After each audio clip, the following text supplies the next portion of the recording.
नमस्कार, आप देख रहे हैं यूपी क्राइम एक्सप्रेस और मैं हूं आपके साथ मानवी ठाकुर। शुरुआत करते हैं आज की खास खबरों से। पहली प्रतिक्रिया आपकी टिकट कटने गलत हुआ। आहत हैं हमारी पत्नी। मुझे कोई बहुत ऐसा नहीं कि बहुत आश्चर्यजनक घटना है। मैं पहले भी 3 बार मेरे साथ ऐसी घटना घट चुकी है। तो मेरी पत्नी के लिए पहली घटना थी, श्रीकला जी के लिए वो आहत हैं। सारा ठीक रहा, आप लोग पर फोड़ा जा रहा है कि आपने मना कर दिया, उनको कोई चारा नहीं मिला। वो मैं भी सुन रहा था कि दबाव में ये वो ऐसा। बहुजन समाज पार्टी मुझे बहुत कायदे से जानती है और ख़ास तौर से बहुजन समाज पार्टी की जब सरकार रही, बहन जी जब मुख्यमंत्री रहीं 2002 में, तब भी मुझे 1 साल जेल रखा गया। हम लोगों को 10-12 मुकदमे ला दे गए। तब तो हम लोगों ने कोई कम, मेरी माता जी का निधन भी हुआ था उस समय। हम लोग तो कहीं कंप्रोमाइज़ नहीं किए ना। तो बसपा, कम से कम बसपा के लोग जो बोल रहे हैं, अभी खरवाड़ जी हमको लगता है नए नए आए, उन्हें जानकारी नहीं है, इस तरीके की भाषा बोल रहे हैं। ठीक है, अपने पार्टी को डिफेंड करना बहुत से और भी तरीके, लेकिन दूसरे को डिफेम मत करिए। फिर 2007 से लेकर 12 में सरकार रही, उस समय हमारी सरकार से हुए वैचारिक मतभेद रहे। आपने देखा हमारे ऊपर मुकदमे लाद के मुझे बंद किया गया इसी जौनपुर जेल में। 2012 के चुनाव से पहले ये कह दिया गया कि धनंजय सिंह ने माफ़ी मांग ली। हमने कहा ना कोई गलती किया ना कोई माफ़ी मांगे। हमारी भारतीय परंपरा, अगर शरीर भी टच हो जाता है हम लोग कहते हैं बेटा सॉरी, या कोई क्षमा मांग लेते हैं। लेकिन जब तक गलती नहीं होती तब तक कोई वो नहीं होता है। और लोकतंत्र के सब जुमले नहीं हैं। तब भी हम लोग उसको किए थे। और हमारे, आपको ख्याल होगा 2011 में मुझे जौनपुर आने से रोका गया, धारा 144 लगाई गई थी। लेकिन मैं आया। क्या मैं दबाव डर गया था क्या पुलिस के उस समय की सरकार, तत्कालीन सरकार से? और अभी आप लोगों के सामने 2020 में तमाम आरोपों से अफवाहें चल रही थी ना। बाई इलेक्शन लड़े थे कि नहीं? हम लड़े थे। प्रदेश में कई लोग लड़ रहे थे इंडिपेंडेंट। तो इस तरीके की फर्जी बातें न बोलें। बहुजन समाज पार्टी भी देखा, अमेठी टिकट काटा, बस्ती काटा, आजमगढ़ काटा, बनारस काटा, एक दिन 2 दिन पहले। तो ये इनका हो सकता है कोई इनकी कार्यशैली हो, कोई अपना हो। तो आप अपना काम करिए, जो करना ठीक है, लेकिन लोगों को गुमराह मत करिए।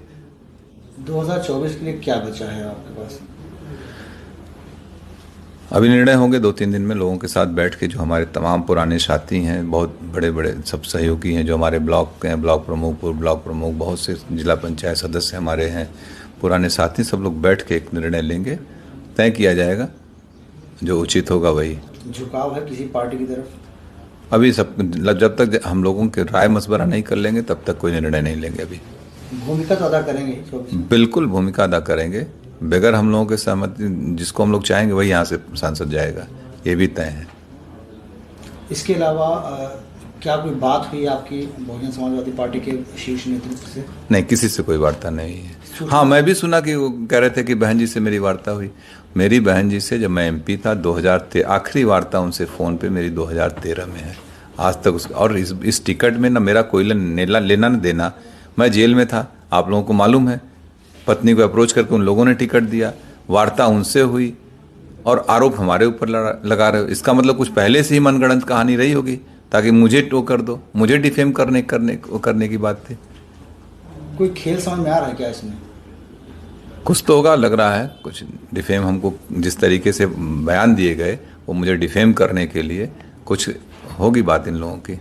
चारा नहीं छोड़ा गया आपके सामने, सिर्फ 1 दिन रह गया था नामांकन के लिए? हाँ बिल्कुल। अगर चूंकि हमने इस पर किया था नामांकन, इंडिपेंडेंट के लिए आपको 10 प्रस्तावक चाहिए होते हैं।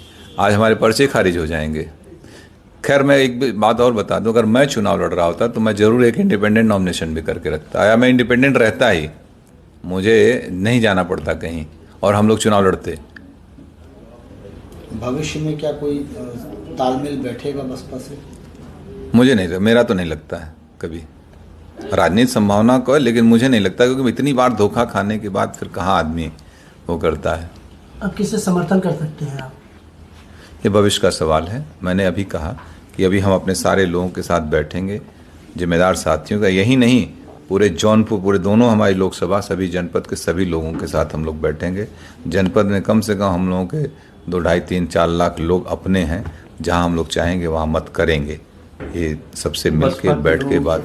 अब आपको धोखेबाज बता रहे हैं कि उन्होंने एक दिन पहले ही कहा कि अब आप हमारी पत्नी चुनाव नहीं लड़ेंगी, इस तरीके का बयान आपने उनको? इसका जवाब दे दिए यार। अब कौन कह रहा है? कितने बड़े लोग हैं? कोई बचा है बसपा में? क्यों ऐसी बात कर रहे हैं कि एक अकेली सीट जौनपुर की थी जिसको लेकर बसपा चर्चा में आ गई।